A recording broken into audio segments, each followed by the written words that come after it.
I always say it feels, if I can say, it almost feels like the old South Africa. But in the sense of your kid can ride his bike to school and you do not worry about him being caught in crossfire or being hijacked. The fact that you can walk in the CPD basically barefoot and it's clean. The fact that you see your taxpayer money at work in absolutely everything. I've only seen one traffic light out of order, and that was after a big storm. That's it, in 2.5 years. I'm Dr. Shamini Tablanche, ex-corporate and academical turned CEO and board member of several companies and mother of 4 little extraordinary kids.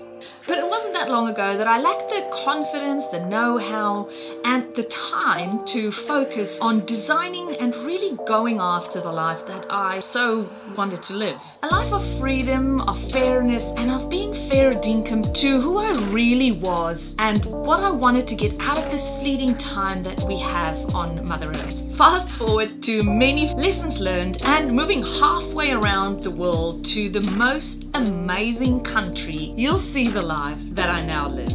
One that gives me more safety and freedom than I ever thought would be possible, and that really only existed as a daydream while I was living in South Africa. I created Shamini TV to give you true spot advice on how you can also live a life in this amazing country, and so that you can see how another couple like us now live in Australia with 4 little kids here in Down Under. And I'll be providing you with step-by-step strategies so that you can make your Aussie dream a reality too. If you're a keen future Aussie who's looking to create a life that excites you and offers you safety, freedom, and opportunity, you have come to the right place, my friend. Welcome aboard.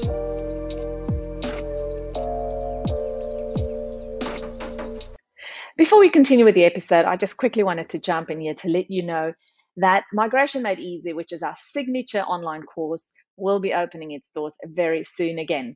If you are serious about making your way over to Australia as soon as possible and you want to become a part of the best community on the internet, you want to make sure that you are on our waitlist. www.shaminitv.com.au/waitlist.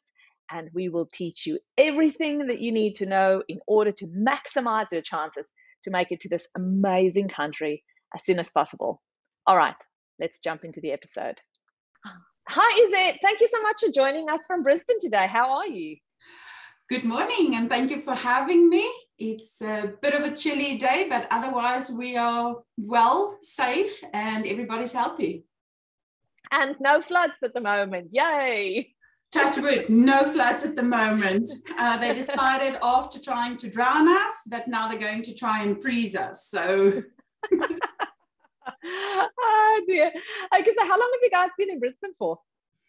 We arrived in Brisbane on the 3rd of March in 2020. So it is just over 2.5 years at this stage.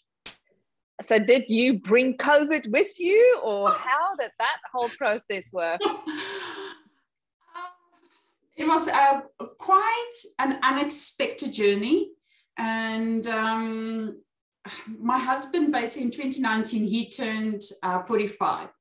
And we tried to get out of South Africa a few times just for, better opportunities and things. And he first wanted to go to the United States, and that we were halfway through the process. Then the sponsor withdrew, and then we wanted to go to Canada because we've got family there.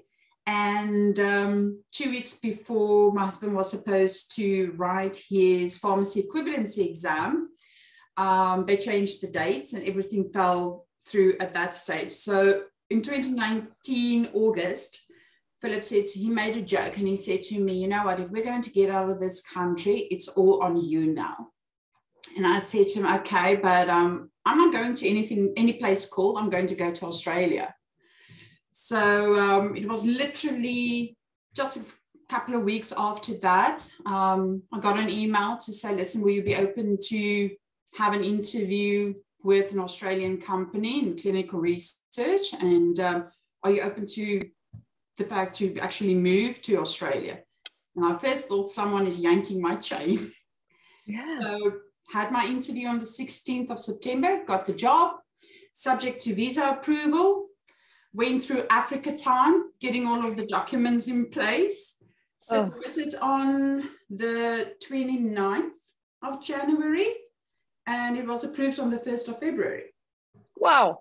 So me being a busy mom, not actually following everything on TV so much as Philip did, I thought, okay, well, the visa's approved.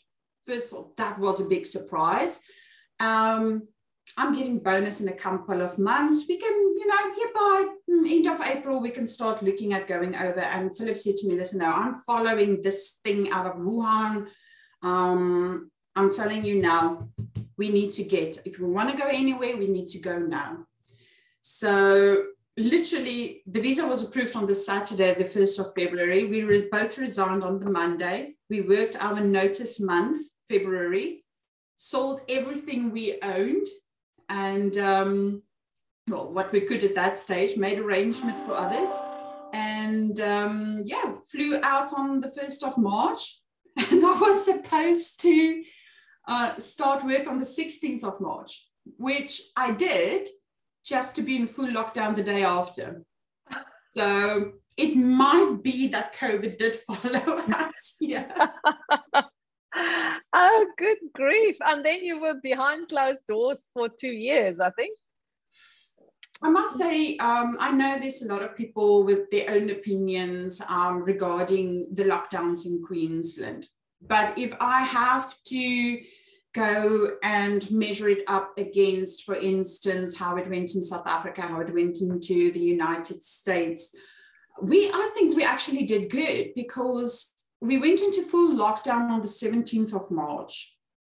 And Ryan was literally in a school for about a week.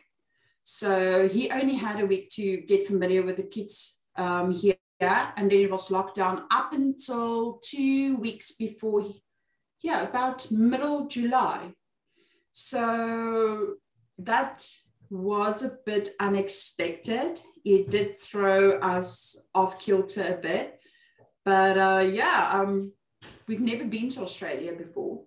It was the first time we came here. So to actually be here and finally trying to start, and then everything is closed, everything is locked down. It was quite unexpected. But I also think that that's one part I would not want to go through again. But it also brought us as a family closer together, especially after the big move and actually being forced to then be together in the house 24/7. Yes. So you had a house to move into, or because you didn't do quarantine, is that right? No, we missed quarantine literally by a week. Wow. When we arrived, my husband had a varsity friend that lives in Toowoomba, which is about an hour and a half drive out of Brisbane, up in the mountains. And I was in planning mode, and I was trying to figure out, okay, I tried to get a rental all the way from South Africa, but they didn't actually want to help you, because they first wanted you to have a viewing and then to sign off.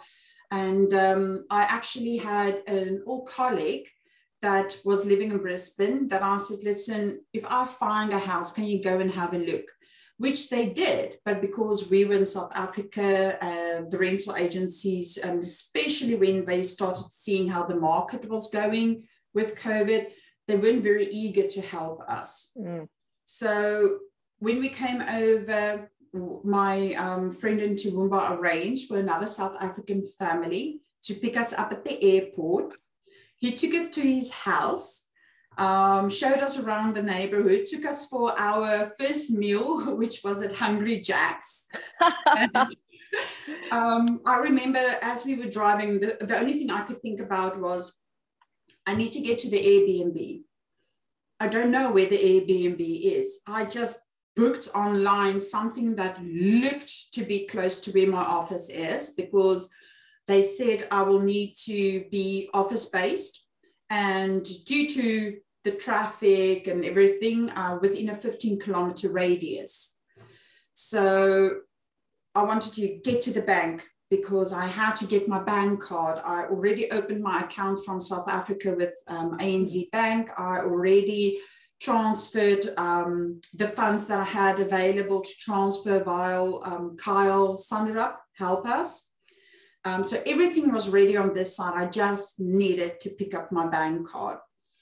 And we checked into the Airbnb, and it was in Bowen Hills, which is actually CPD. So when I found out, oh, crap, it's in CPD, the first thing I thought is Joburg, CPD, Pretoria, CPD. And I was scary. Like, oh, boy. And we were driving down, Anton was taking us, and we got to this big apartment building. And we got the key, and I just kept on looking around, and he said, like, what are you doing? And I'm like, no, I'm just checking out, mothers. And he's like, no, calm down. You're not in South Africa anymore. And I'm like, okay. And everything was clean. There was no rubbish piled up on the street corners. There were no drunks or homeless people, literally lining the sides of the street. And I thought, no, this can't be the CPD. This can't be. And that was one of our, can I say, my first culture shock, to actually see that I took more photos out of our apartment, down from the balcony, down to the street, to actually show, look, garbage trucks. Wow. Look, they're cleaning the roads. And my husband said after a while, it's like, okay, you're starting to becoming a bit ridiculous. And I'm like, have you ever seen this before? And he's like, no. So wow. So how long were you in the Airbnb for? We were in the Airbnb for 13 days. That's so not bad. Yeah, 13 days. When Anton finally took us to our Airbnb, I was so grateful for him, because he literally made us feel welcome. And he said, he dropped us off, and he said, listen, get settled. I'm going to pick you up for dinner, which repeats us at his house. And we met his wife and their kids. And he just briefly showed me on a map, listen, this is the areas you are looking at. So you've got this option. If you're going to the south, you can take like the city cat, because at that stage we were thinking about, just using public transport for a while, and which didn't work out so well. And he also, showed us how the rentals work, because they were also renting. And since it also differs from South Africa, I thought you're just going to say, oh, I'm interested in a house, make an appointment, show up. Not this, you've got 15 minutes to run through a building and literally see what you can see. And if you're late, tough, that's all the time you've got. So literally the next day, took the ferry cat over the river, and walked, I think we walked something like, it was kilometers. Ryan was complaining, he was 5 at the time, he was complaining the whole time because it was hot.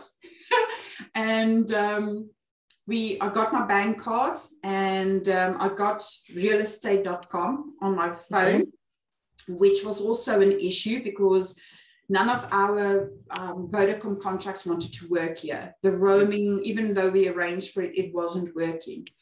So that was another thing that Anton helped us with, was to get SIM cards and everything set up on this stage or this area. And we started literally booking viewings for the rentals.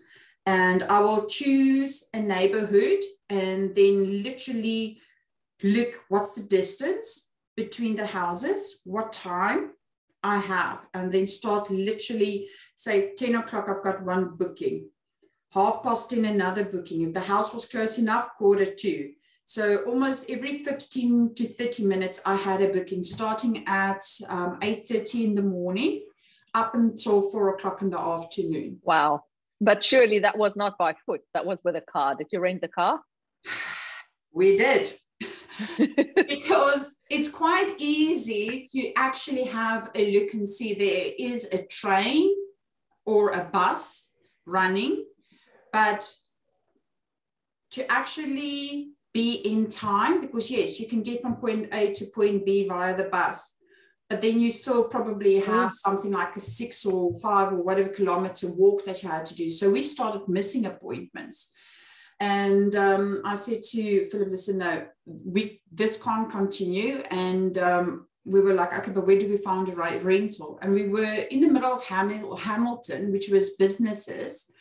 And there was this little flight center in the street. And I walked in there and I said to them, listen, sorry, can you just direct me to where I can rent a car, or is this something that you do? And there was a lady and she was like, oh, where are you from? And I'm like, no, we're from South Africa. We literally arrived yesterday, but I'm missing my appointments for rentals. And she's like, honey, sit down. She went online. She booked a car for us. She asked me, listen, do you want fancy? I said, no, I don't want fancy. I'm paying in rands. So put a 0 after everything. It must be as cheap as possible, but please reliable. She's like, don't worry, I've got you covered. She made the arrangements. She gave us a lift to the rental agency, which was about 10 kilometers from there. And on the way there, she took us on a tour, which in South Africa would mean kidnapping. But she took us and she showed us in the neighborhood, because it was around my work, the schools, the parks, the types of houses you have.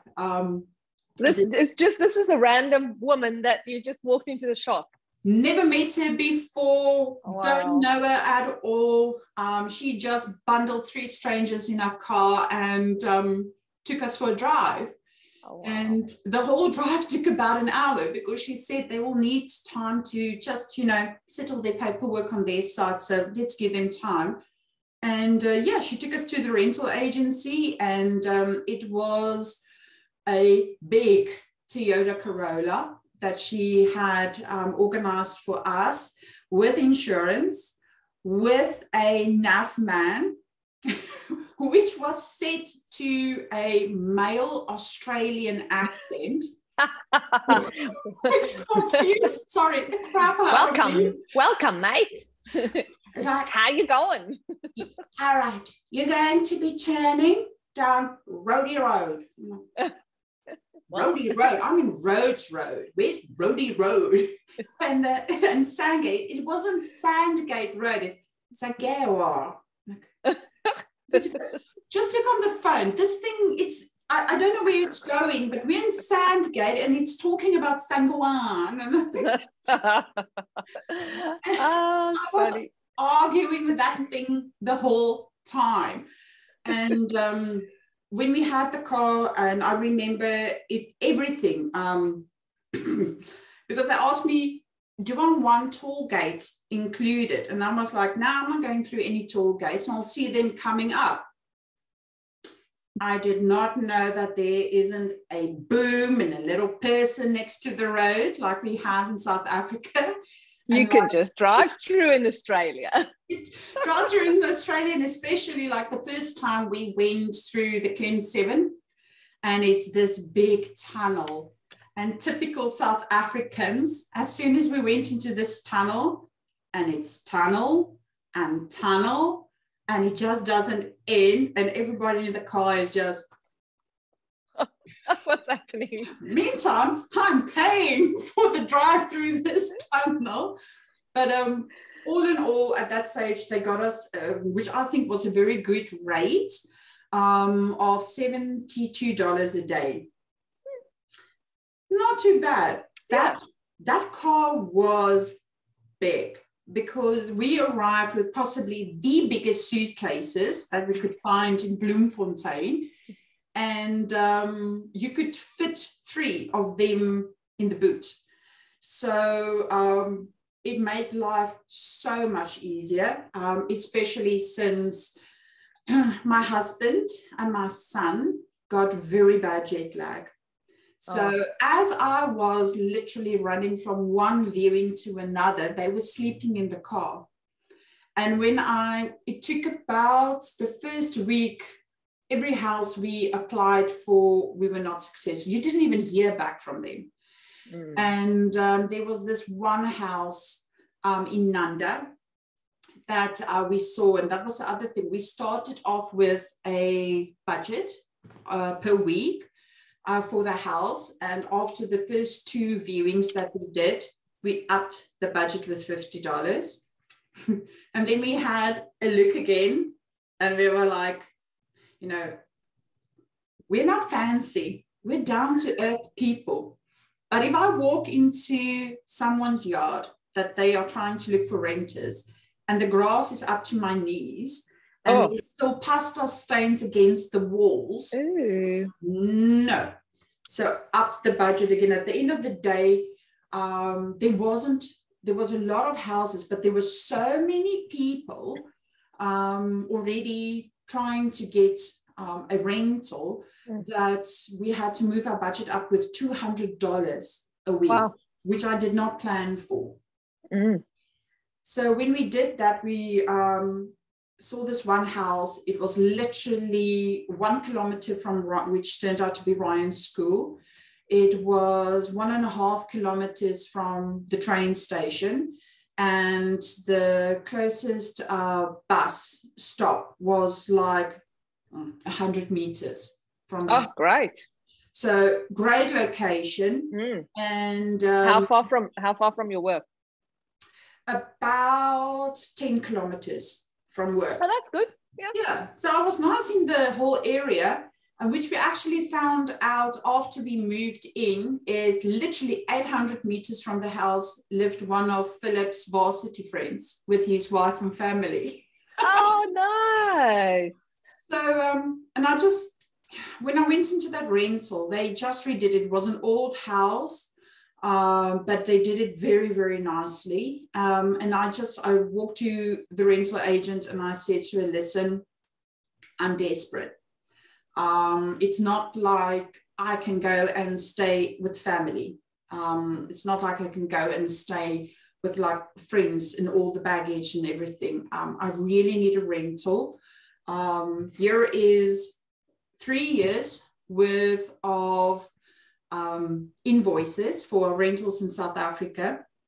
I gave her reference letters from the rental agencies from South Africa. I gave her references from friends in South Africa. I got my work to write a letter to say, listen, she's fully employed. This is a contract. No, she's not going back, especially because we were on the TSS 482 medium stream visa. So a lot of people were like, are you just going to ditch and run because you're temporary? So the work wrote me a nice letter as well. And I also provided them with a statement from the bank to say, listen, this is the money for the bond and 2 weeks of rent. This is funds to be able to pay, for instance, the initial, say, electricity and everything. So it was a pack of papers that I showed up with, copies of our IDs and copies of our passports, copies of our visa, copies of our police clearance certificates. I took everything. I said, to there's my life. I would really like to be considered for this. And they were with At Place. It's our rental agency. And it was about 2 days later, she let us know, you've got it. Oh, wow. And we were like, yes, crap. I don't have a couch. I don't have a fridge. I've got nothing. And I was like thinking, okay, what to do? And we were sitting, we just signed one of the forms, and they said to us, okay, listen, we just have to complete the inspection and everything, and then you can get the keys. So, next day, that's fine. I'm like, okay, 100%. I was sitting in this little cafe just around the corner, and I said to Philip, listen, where are we going to get this stuff? We literally only have the funds available of our possessions that we sold in South Africa, because that we brought over, because we still had, we went out of South Africa so fast. We still had a car that was financed, that we made arrangements for, to actually, because it was such a short period since it was financed. Hyundai originally said, listen, we'll buy the car back from you. Right. COVID. Yeah. And like, for instance, the internet, South Africa, if you've got internet, you have to pay out the contract. But we had renters coming in after us that wanted to take the contract over. So we went to Vodacom and put all the paperwork in place and submitted it. Was never filed. It was months and months of struggling to get in. You had to pay for all these things. So we left some money in South Africa to cover those things. So we literally came over with, in total, 150,000 Rand. That's it. Out of that, it's your bond payment, your first rental payments, furnishing the house with the essentials. Oh, the Airbnb. That's a big chunk. All those things. The Airbnb at that stage cost me 13,000 Rand. And it was nice. It was a 2-bedroom, 2-bathroom apartment. I can't complain about it, but it was like literally you add a zero after everything. I think for the first year still. And at that stage, we were like, okay, where are we going to go?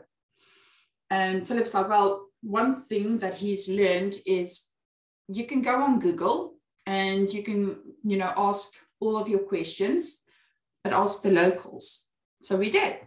We asked the little waitress, and then we said, listen, weird question, but if you're on a limited budget, but you need essentials like white goods or bedding, where would you go? She's like, I know, I'll write it down for you. And I remember it was this little pink sticky note that she came back with, and she said, JB Hi-Fi for electronics, Amart, and fantastic furniture, and IKEA for cutlery and furniture and those kind of stuff, bedding, and so Kmart or Spotlight. And it was this little sticky note, and I stuck it in my phone case, and we were like, okay, list, what do we need? Fridge, microwave, because 2-minute noodles is a staple for a 5-year-old. And we literally went to JB Hi-Fi, and we got brands that we were not familiar with, like Beko and what's the other, this Falcon, like with the TV, but like literally we got a fridge, and we got a 50-inch TV, and we got a kettle and a toaster, and what was a washing machine. Did you have beds?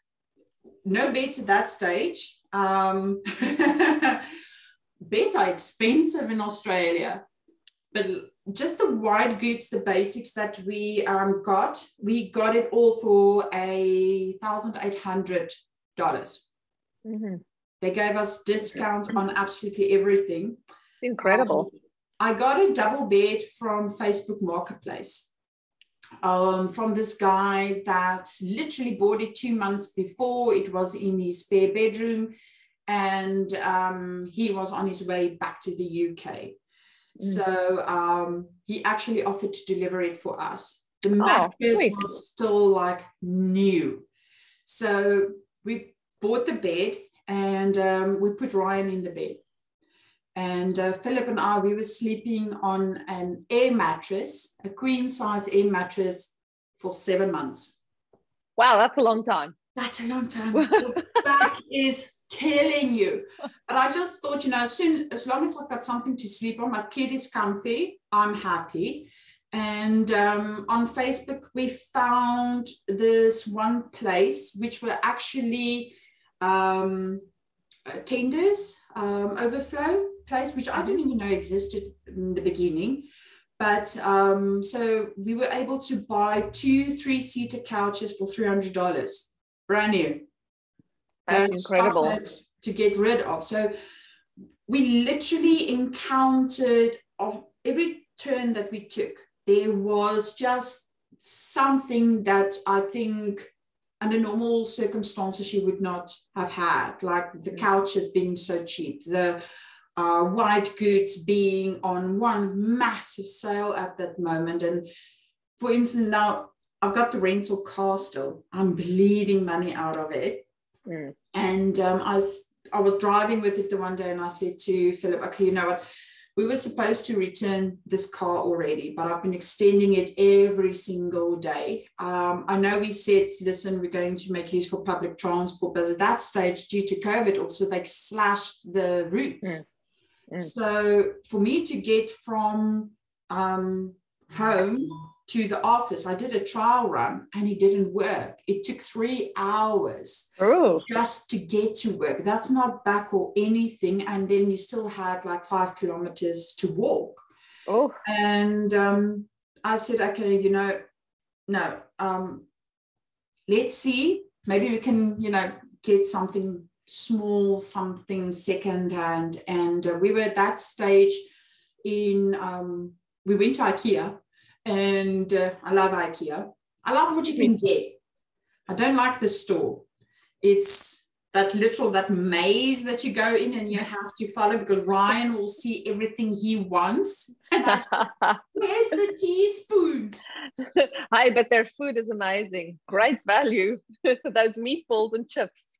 Yes. Those meatballs are absolutely divine, and their Viennas actually taste like Viennas. South African version Viennas, yes. Yeah, and that was the other thing that I like. The first time I was looking for polony, I got a craving for polony, and went to Coles, and I bought dog food. I did not know it's dog food. I just wrapped the same way. They're wrapped the same way. But yeah, we went. Did you eat it? Sorry? Did you eat it?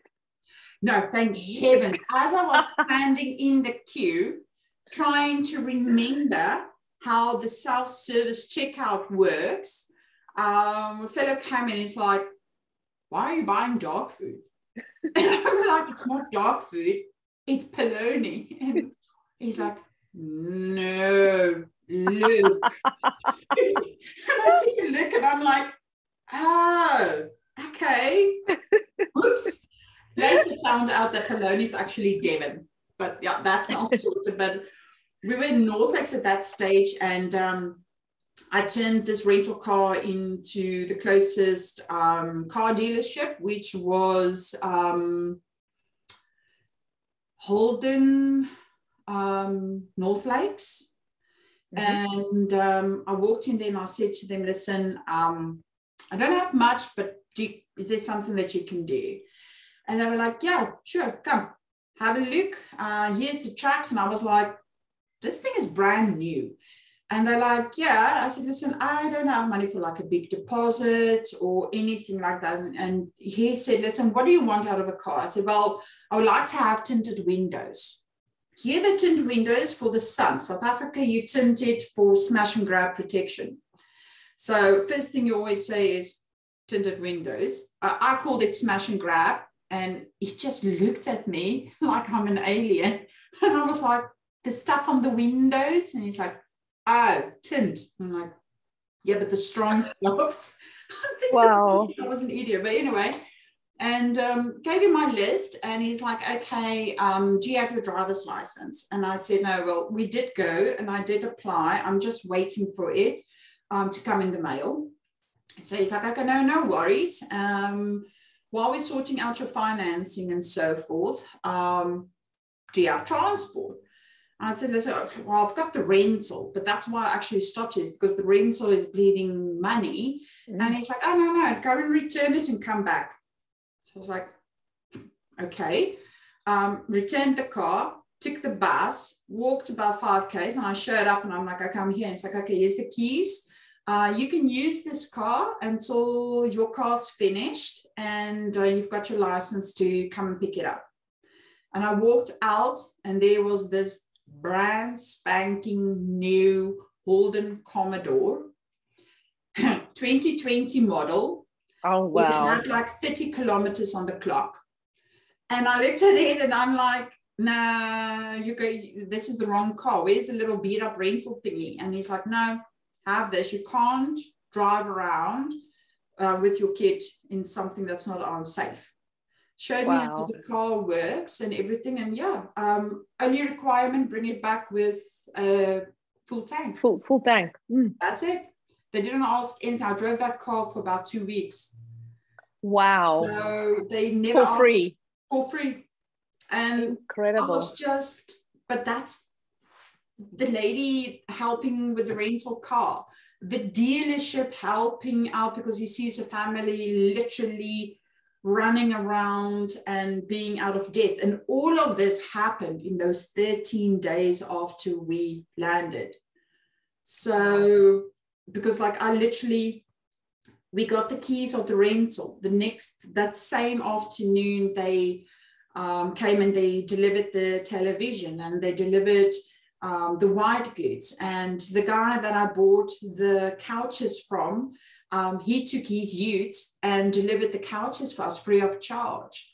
And I remember we were like sitting on this couch and we had the TV on and Ryan was on his bed that was free delivered because they saw we were struggling. Okay, I've got my air mattress.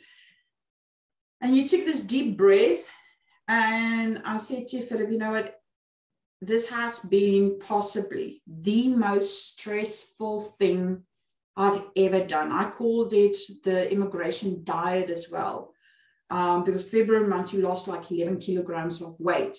Gained it back, but it was just hectic. And thinking back on it, we wouldn't have been able to actually achieve what we did if the Australians weren't so willing to actually help each other. And that's the thing that I really liked. And we moved in on the Friday. I went to work on the Monday. My line manager at that stage just returned from South Africa. And she was in quarantine. That's just when the quarantine started. So she was in 2 weeks quarantine. I showed up in the office. I don't know anybody.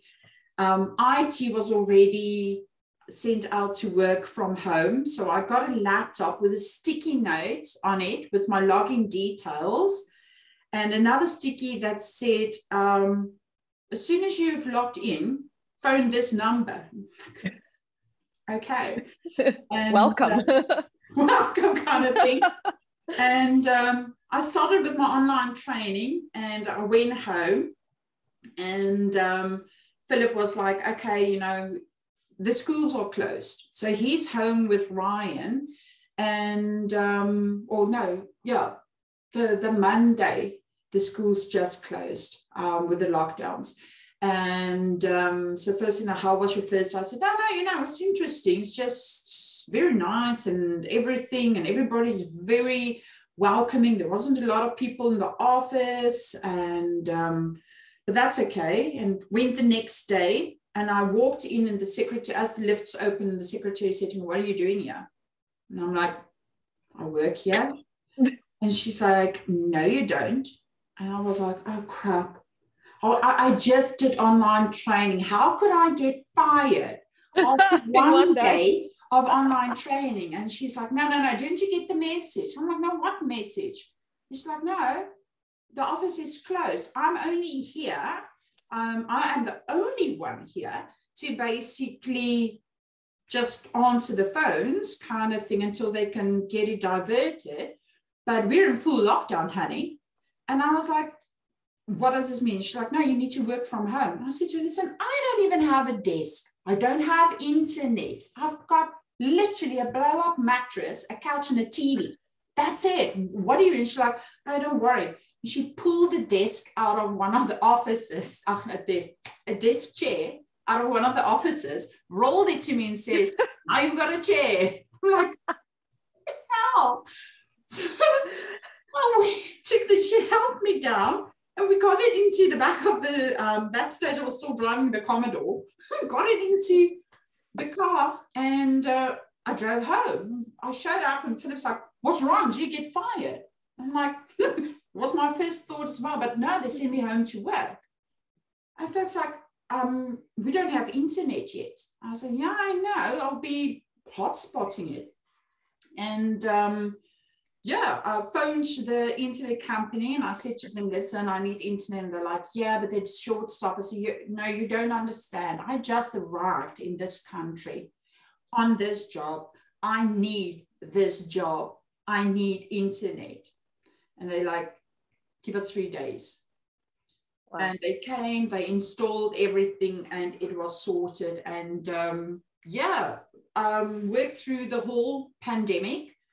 And I'm still office-based. They changed my contract last year and said, well, they saw that it actually went very good with everybody working from home, better than it was actually when everybody was in the office. So they gave us the option of going full home-based or going flexi or returning to the office.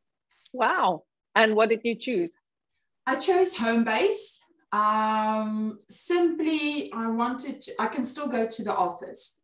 But it also gave me the opportunity that if later we would like to, say, move somewhere, we can do that. I'm not office bound. Philip is working currently. He was a pharmacy manager in South Africa. And we thought, okay, we're going to come over.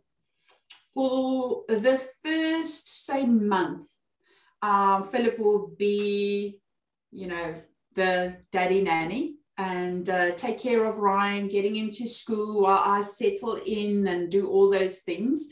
And then he will start looking for a position as, for instance, a pharmacy technician or a pharmacy assistant, while he is studying and writing his pharmacy equivalency exam, since the degrees in South Africa is not being recognized. So he's qualified as a pharmacist in South Africa? Yep, he was a responsible pharmacist. He qualified in 98, I think. So all those years. In Bloemfontein? Studied in Potch. And he moved to Bloemfontein in 1998. Right. Yeah.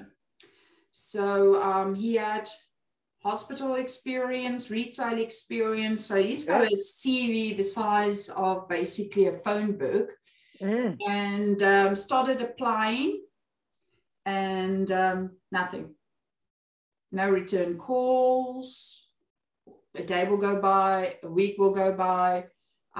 He will be applying for literally 10, 15 plus positions a week. And if he did get a call back, it was to, as soon as they heard that we were on a 482 visa, they were like, no. Some of the companies here have a, like for instance, an induction program, even though it's only an hour, that they claim tax rebate on. So if you're on the 482 or the temporary visas, you don't qualify for the tax rebate. So they said, like, as soon as you've got your PR, which is 3 years after you land here, because you have to be 3 years total in the country. If you go out of Australia in the meantime, they add it to those days. If you've got it, come back to us. So it took 7 months for Philip to get a job.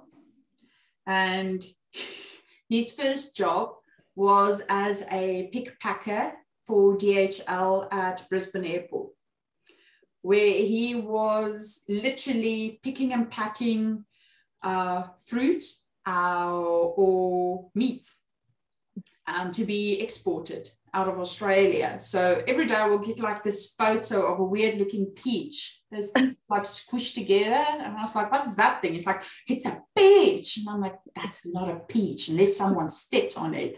And he's like, no, we're like literally exporting this stuff. I'm like, okay. And then he will be carrying around full pig carcasses, like 45 kilogram pig carcasses, that's being exported. And because he's carrying all of these stuff, and he absolutely loved it. And I know in South Africa, you've got a lot of these, you know, like the garbage man and the bus driver. It's a bit of a position that is being like looked down upon. That's the thing that I love here. Here it's not. It's an honest living. Yep. And it's actually paid very well. So your opportunities here are like significantly more. But Philip was like carrying around these pigs and trying to live. I'm now imagining him holding this pig on his back going in the airport. He's got this pig up now, a 45 kilogram pig, and Philip ain't no spring chicken no more. But probably you shouldn't hear me now. But he was carrying it out, so he'll get like bruised, you know, over his body. And so Ryan went, and I don't know what the discussion at school was, but I get this call from the school wanting to know if everything is okay at home. And I'm like, yes, is everything okay at school? Like, no, everything is fine. Everything is fine. I'm like, okay, why the call? And they're like, no, they're a bit concerned. They just want to know if Philip is okay.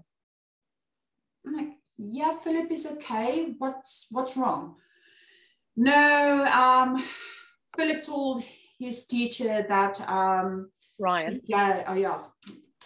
Ryan told his teacher that Philip is covered in bruises, and that he heard his mom saying, that's what you get for not doing the dishes. It was a joke. It was a joke. And I just burst out laughing. And I thought, I said to them, no, hold on. We will like literally, if you want to, he's got the job there at DHL. He's carrying pig carcasses around. You can phone him. Here's his number. You can phone his employer. I promise you, there's no domestic violence in the house. And I was laughing so much. And wow. Philip was you really loved that job. You really loved it. Unfortunately, it was only on a casual basis. So income was from good to very bad, depending on what shift he could get. And then the one day, his friend actually said, listen, are you still looking for a position? I was like, yeah. And he's like, well, I've got this number. I'm not sure if they're hiring at the moment, but it's at a compounding pharmacy in Brendale. It's entry level, but if you are still looking, you know, you can have a look. And Phil's like, I will take anything with a more reliable income, monthly income, permanent position. And he phoned the guy and spoke to him with the pharmacy, and they made a booking for him. And I said to him, listen, when you go there like it's an interview. Dress nice. He's like, no, we're not just going to talk. I said, I don't care. You're going to dress nicely. Here's a copy of your CV. I printed it out for you. Go. Showed up there, and he met Armand Fourie from South Africa. He and his wife opened the compounding pharmacy. They've got the one in Brendale, one in Aspley, and then one in Melbourne as well. And yeah, they got talking, and Philip was offered a position in the same week, and he's been with them ever since. Wow, Yeah. that's amazing. Has he done his conversion exams yet?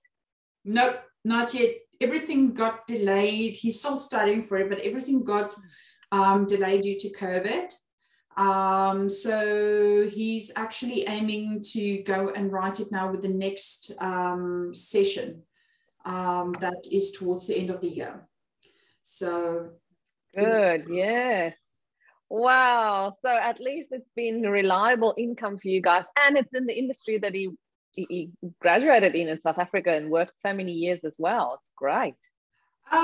It's pharmaceutical, but he had to start at the bottom. It's sterile techniques and a whole new different ballgame. And that was the thing that was so nice here is you get the opportunity to actually do almost like a career change and learn new skills and meet new people and new career opportunities. Yes. So, yeah. That's great. And tell me a little bit about Ryan and settling in school. How did that go? Ryan's my little special baby.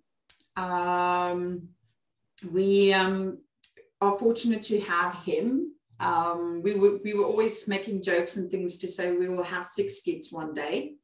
Things don't always work out. So we've got little Ryan. When we came over, he was still little. He was 5 years old. One thing that we learned was that the schools here, they are basically a year ahead than the schools in South Africa.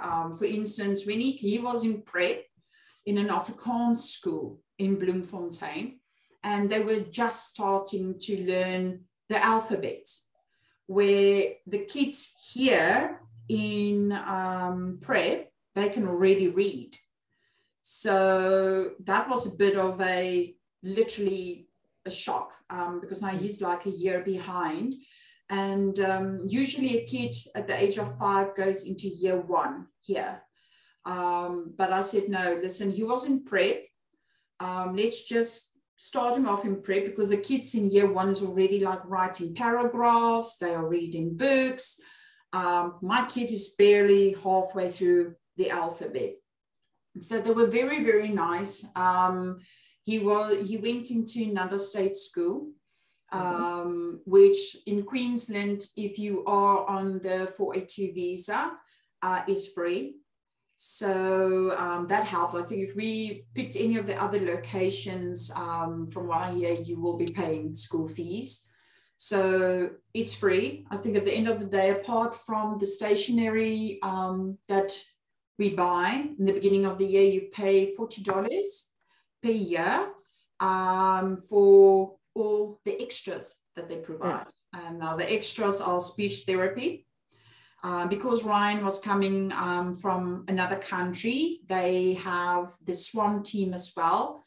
And they have an international student program in which they just help the kids with language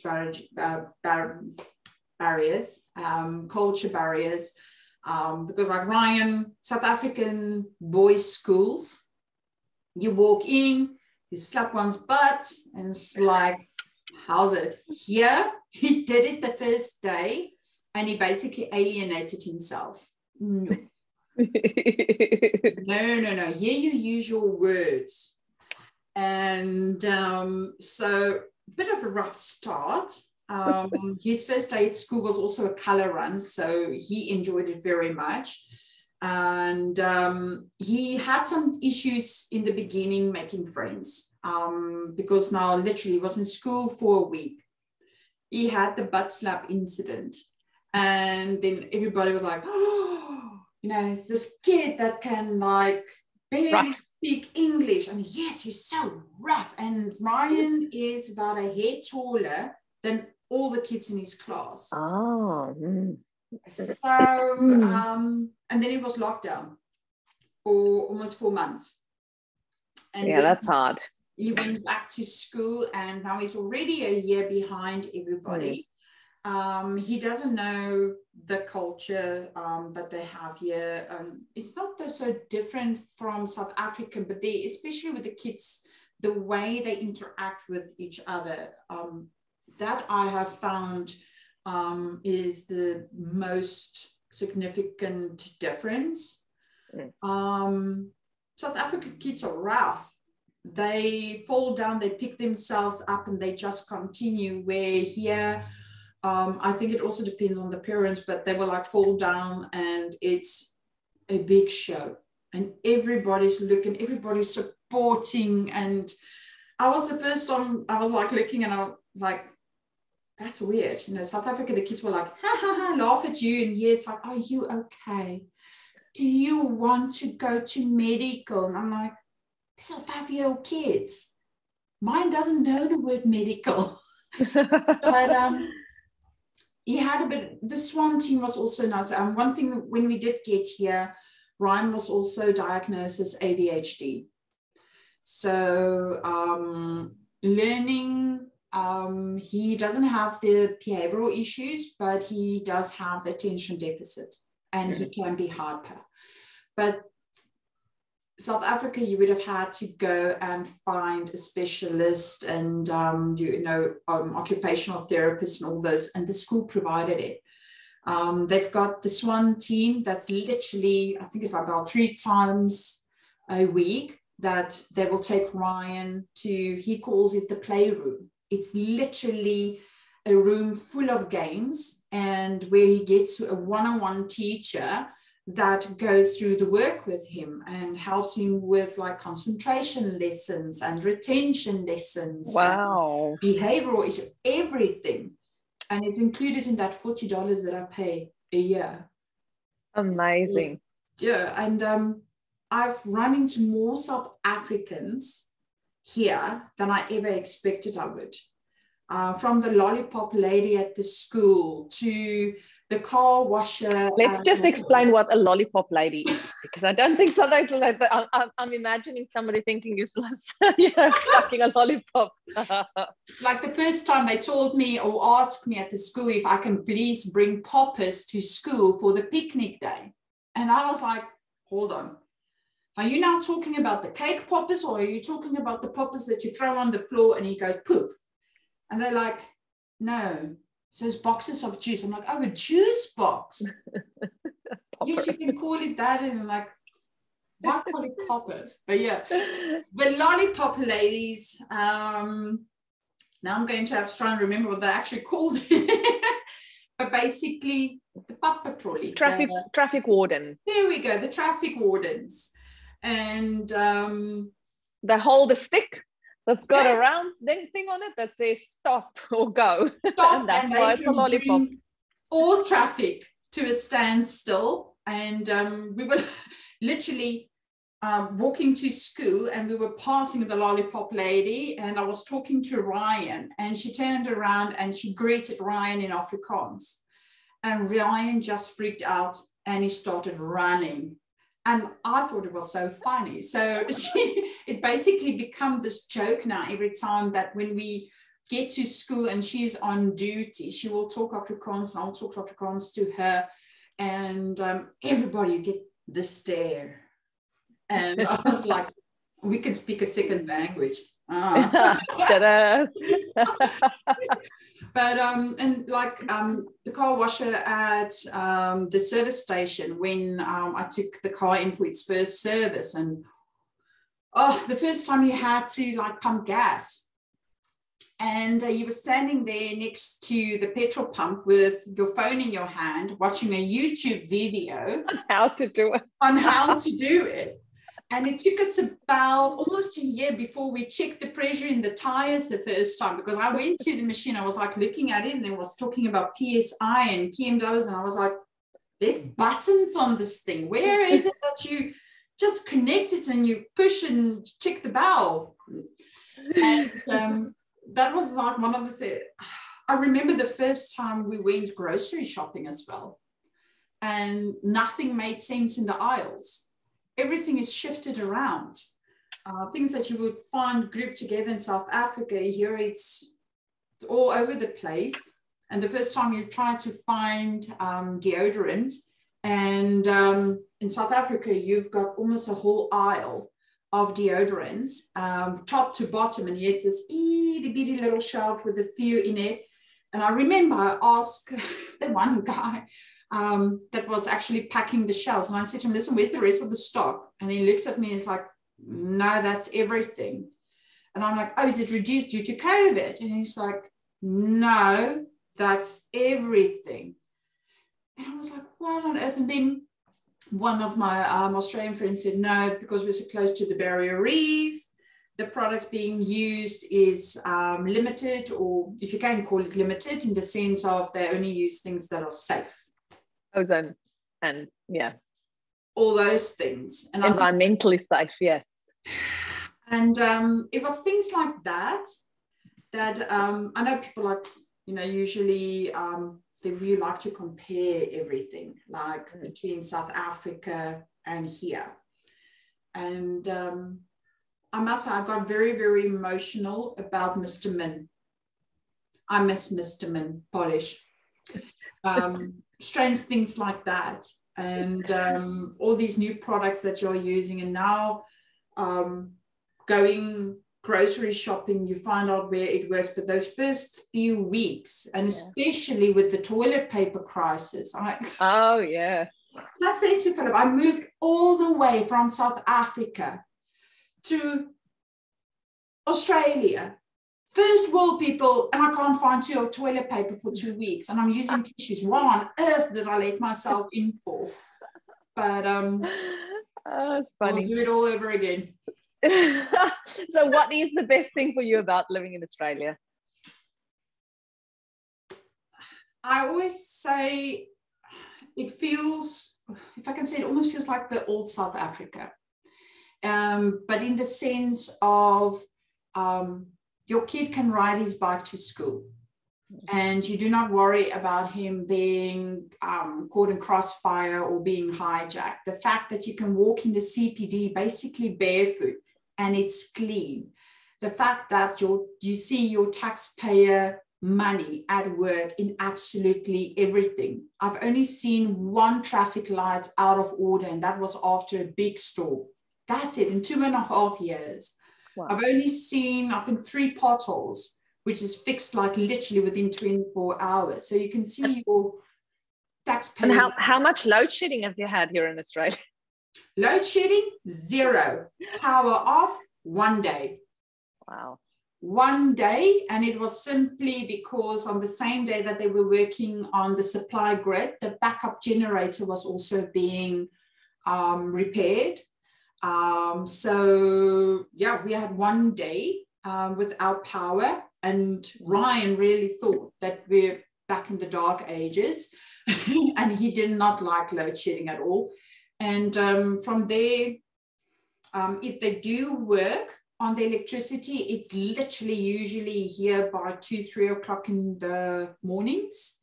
Only way I know about it is I will see that the clock is out on the television. But it's just that dip that it takes when it moves over from the main grid over to the generators. And that's it. Water, you can drink it out of the tap. I bought water the first couple of days when we were here, and then took a sip, and I was like, hey, doesn't taste bad. Let's see if I get diarrhea. Didn't get it. From there on, I've got a container of tap water in the fridge. Garbage removal, even on Christmas. They've never, ever missed a day, even with the floods. Wow. They were here picking it up. So my thing is, you can see your taxpayers' money working, but also you're calmer here. It's safe. It's the first time one of the moms at school said to me, oh, you arrived in COVID and you had to stay away 1.5 meters from everybody. That must feel so weird to you. And I'm like, no, that's normal. Because I was so used to always keeping everybody at least 1.5 meters away from you, from trying to prevent being robbed or stabbed or anything. And especially with our family history in South Africa as well, it's from kidnappings, and hijackings and all those kind of things. You start putting barriers up, and here you do not need the barriers. The neighbors still cross the road when you move in to see if you're okay, and inviting you over for dinner, or literally bringing a plate over to welcome you to the neighborhood. Driving while you're busy doing gardening, come walk over with a glass of cool drink and pick up a conversation. That's what I like about Australia. The opportunities that Ryan also gets at school. Because now he's learning coding for a 7-year-old. He's learning Japanese. He's learning technology. They've got school excursions. First one he had was Bunyaville that they went to, and he absolutely enjoyed it. And it's not like us, hair short, nails short, pristine uniform, sitting at your desk, not daring to move. They are outside, playing in the dirt, learning about insects. Everybody has got their own personality, and it shows. If the boy wants to show up and stuff and have like pink socks on it, he can do it. If one wants a bit of a longer hair, or he's got very curly hair, he's got it. The girls, they want Q-tips on their nails, they put it on. It might just be because... Which, of course, they call nail polish here. Shellac. Or shellac. Yes. Yeah, I had to get used to, because I always spoke about Q-tex. Nail polish. Nobody here knows what's Q-tex. Yeah, and if you say like jelly on nails and things, and it's like shellac or dip, and I'm like, dip what? What are you talking about? And I think that's a few things that I've also run in.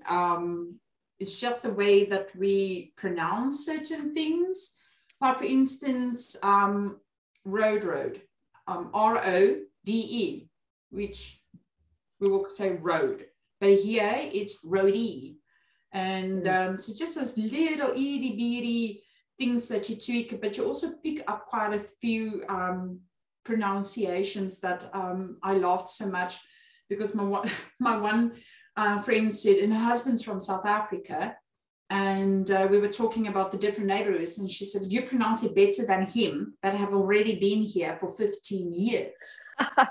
So, okay, sorry. But otherwise, my South African accent, doesn't matter where I go, people pick it up very, very quickly. Yeah. So. Oh, but it's special.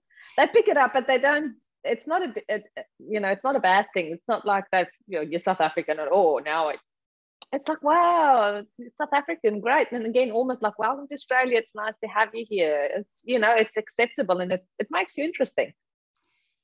It does. I think I've also got a bit of a nutty personality.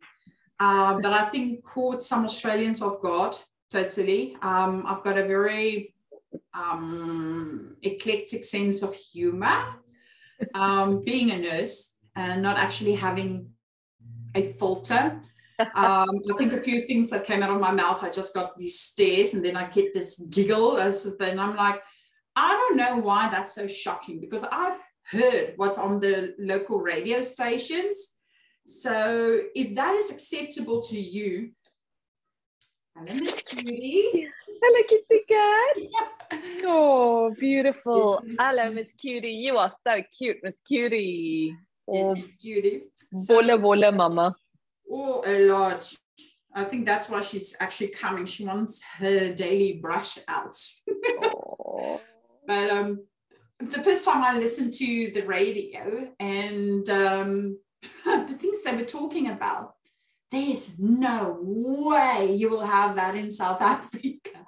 And I think that's part of the culture shock as well. They will curse, they will talk about non-mentionables, but that's the way it is. It's so free. Straight. You don't have to literally think 3 or 4 times before you say something, because no one's going to judge you. So that's what I like as well. Yeah, that's awesome. Thank you so much for sharing your story. I love how colorful it is. It's just beautiful how you literally paint the picture for us, so people can imagine themselves being in your shoes, running the streets without a car, and then trying to be in time for the home opens. You've got to find a rental, and then how the people have helped you in those first few days. I'm really glad that you've been able to experience the Australian, what they call mateship here, yep, which is something that's really, really special.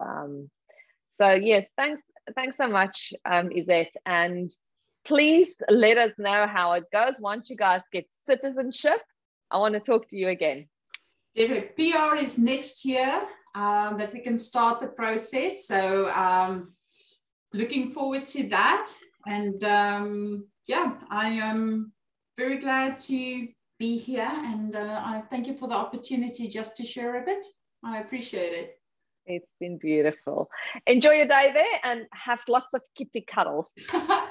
Will do. Same day. Thanks, Izette. Bye-bye. Bye. Thanks for watching today's episode. I really hope that you enjoyed it. If you want to find your dream life faster and land your Aussie job sooner, Migration Made Easy, our signature online course, is the place to be for you. Hop onto showmanytv.com.au/waitlist to make sure that you know when our doors do open the next time. Thanks for coming back each week, and I hope you hit the subscribe button so that you are notified whenever we have a new episode. All right, my friend, I'll see you in the next one. Goodbye. All right, so thank you so much for joining me today. If you had fun, please remember to hit that subscribe button, and then it'll make sure that you never miss a thing. I'll see you same time and same place next week. Bye for now.